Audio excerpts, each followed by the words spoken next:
ओम श्री रमणाय। ध्यान और योग। श्रेष्ठ ध्यान वह है जो तीनों अवस्थाओं में बना रहता है। वह इतना गंभीर तथा एक लक्ष्य होना चाहिए कि मैं ध्यान करता हूँ इस विचार को भी अवकाश ना मिले। टगने वाली इंद्रियों से जानना बंद करके और चंचल मन के बहिर्मुख ज्ञान का अंत करके हृदय में नेत्रों से न दिखने वाले प्रकाश को देखना एवं कानों से ना सुनाई पड़ने वाले संगीत को सुनना योग शक्ति है। ध्यान और एकाग्रता। श्री रमण महर्षि यह निश्चित रूप से मानते थे कि आत्मानुभव के लिए निरंतर अहम विचार की सभानता अपेक्षित है। अतः जिन साधना पद्धतियों में यह न हो वे प्रत्यक्ष तथा कार्यक्षम नहीं है। यह अहंग्रह उपासना का मार्ग सीधा है एवं अन्य सब मार्ग सीधे नहीं है।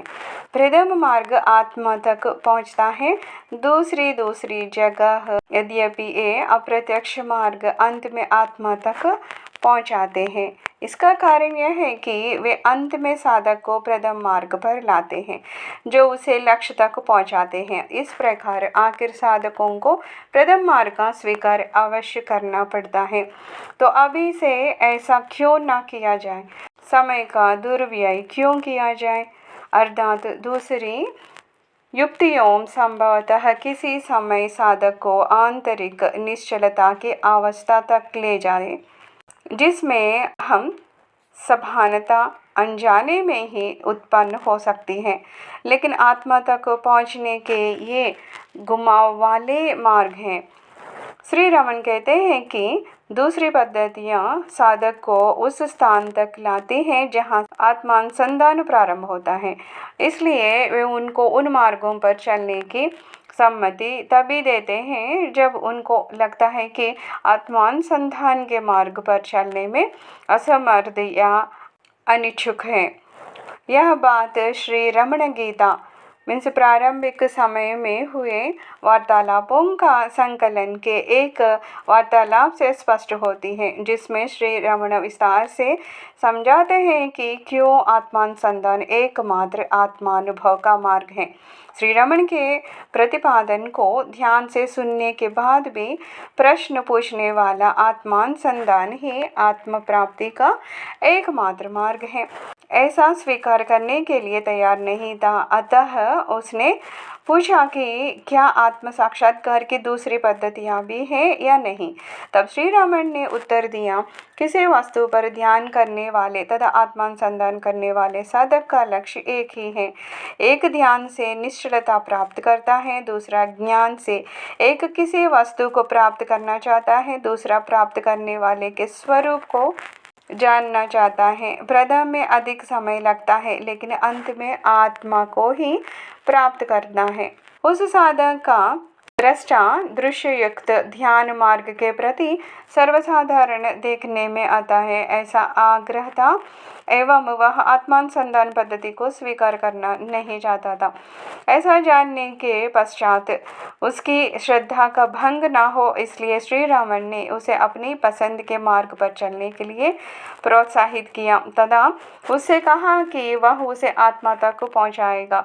श्री रमन के मतानुसार किसी भी पद्धति का अनुसरण न करने से अपनी पसंद की पद्धति का अनुसरण करना अच्छा है, क्योंकि यह संभावना हमेशा बनी रहती है कि वह आत्मानुसंधान तक ले जाएगी।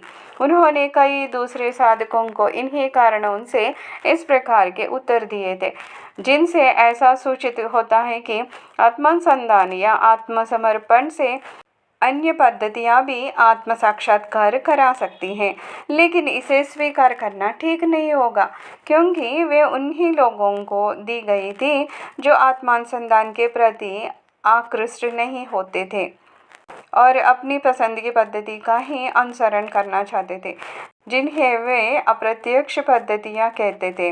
उनके प्रति आकृष्ट न होने वाले दूसरे भक्तों के साथ बात करते समय वे प्रायः अहम लक्ष्मी पद्धति को वस्तुतः अनिवार्य बताते थे।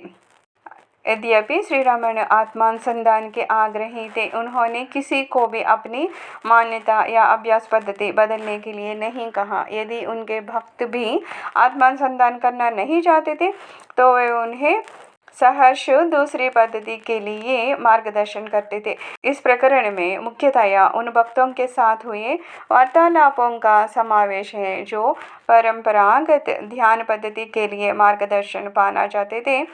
ऐसा मार्गदर्शन करते समय वे सामान्यतः ध्यान की व्याख्या यह कहकर करते थे कि वह अन्य सब विचारों को रोकते हुए एक विचार पर ही गई एकाग्रता है। लेकिन कभी कभी उनकी उच्चतर व्याख्या भी करते थे कि चित्त को आत्मा में स्थिर करना सच्चा ध्यान है। यह दूसरी पद्धति वस्तुतः आत्मानुसंधान है।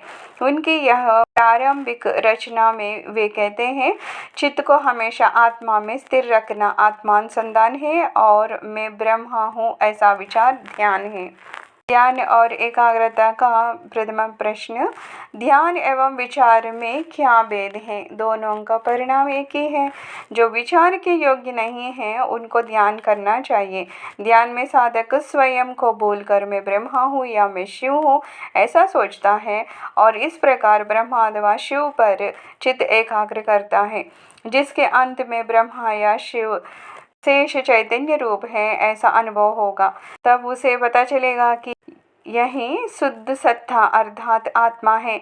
जबकि आत्मानुसंधान करने वाला अपने अहम भाव का सूत्र पकड़कर अभ्यास प्रारंभ करता है और मैं कौन हूँ ऐसा स्वयं को पूछकर अपने आत्मा को स्पष्ट रूप से जान लेता है। मानसिक रूप से अपने आप को परम सच स्वरूप सच्चिदानंद होने की कल्पना करना ध्यान है एवं मन को आत्मा में स्थिर करना जिससे ब्रह्म का असच बीज नष्ट हो विचार है।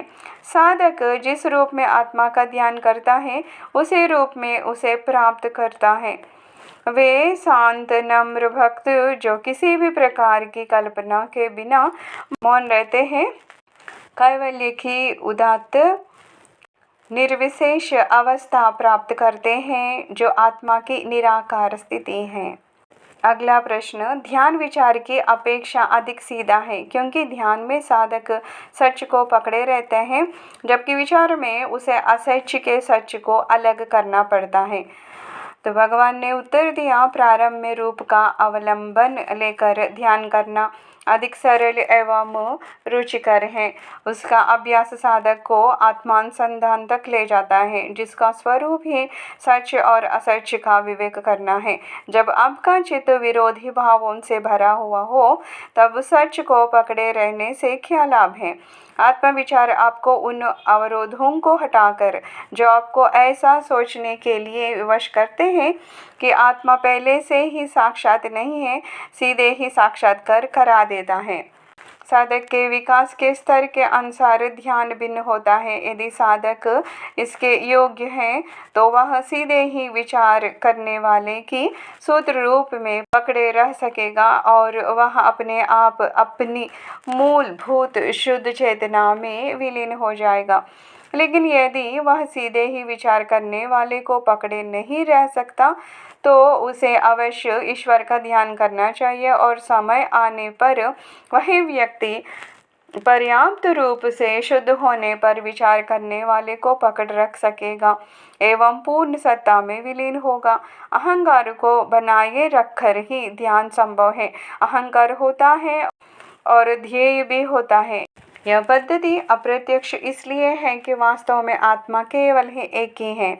अहंकार को अर्थात उसके जन्म स्थान को ढूंढने पर वह लुप्त हो जाता है। जो शेष रहता है वह आत्मा है। यह सीधी पद्धति है। ओम शांति।